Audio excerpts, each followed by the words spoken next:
তৈরি করতে গিয়ে নবী করিম ইসলামের মক্কায় বাবা হয়তো উম্মার একজন সদস্য, পুরো পরিবার অমুসলিম, হয়তো কোনো একটা ছেলে উম্মার সদস্য, বাকিরা অমুসলিম, এই উম্মার একটা নারী হয়তো ইসলামের উপরে চলে আসছে, বাকি পরিবারটা ইসলামের বিপরীত।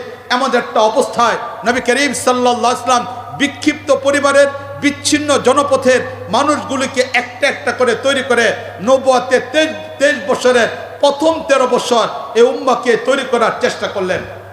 এবার নবী করিম সাল্লাল্লাহু আলাইহি ওয়াসাল্লাম 13 বছর পূর্ণ করে সব মিলে 350 থেকে 400 মানুষকে তৈরি করে এবার মালিকের নির্দেশে নবী করিম সাল্লাল্লাহু আলাইহি ওয়াসাল্লাম তিনি মক্কা থেকে মদিনা যাওয়ার সিদ্ধান্ত নিচ্ছেন।